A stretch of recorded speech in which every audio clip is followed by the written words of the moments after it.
to the greater body, whoever wants to step up. The NIMBY problem in this town is pronounced and real, and it comes from both sides of the economic spectrum.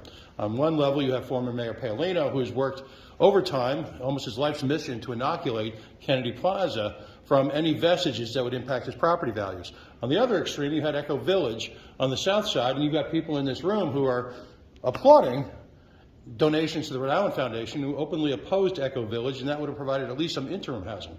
Anyone want to speak to the NIMBY problem in this town?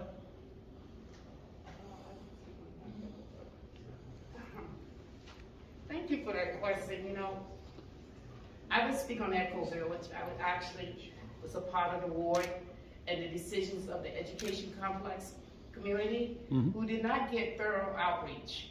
So myself, Council Pro Temp, were approached by our neighbors. We got constant phone calls from especially education complexes in that area. One of the things that I felt very strong about with Echo Village, although it may have been a solution for a pandemic attack, you know, with people who were sick and they needed to be isolated, I feel very strong even thinking about the conditions the people are living in the encampment on Wilson Street, without running water, opportunity sanitation. I feel very, I get aggravated when I don't feel like human dignity is taken in consideration when we think about rapid response or rapid things to do. The people in the encampment actually opened up to me. They felt better in a mobile trailer that probably would cost even less, with running water and a toilet.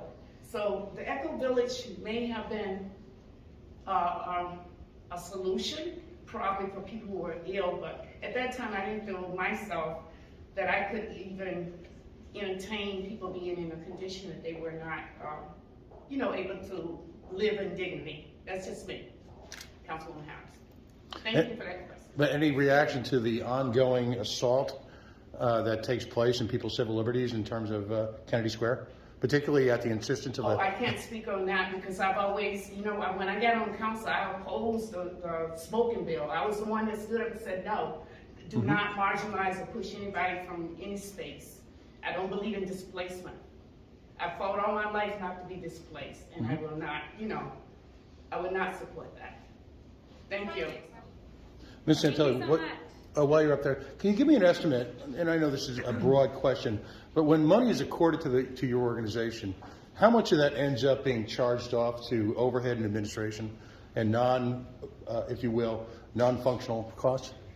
So I would argue that all costs are functional to help us run the program, but we have very strict requirements in terms of what we're allowed to spend on direct costs versus overhead. And I believe these kinds of grants, it's usually about 8% that we're allowed, so that pays for our human resources to hire the individuals. It pays for our financial office to submit the billing to the city. So that's part of that.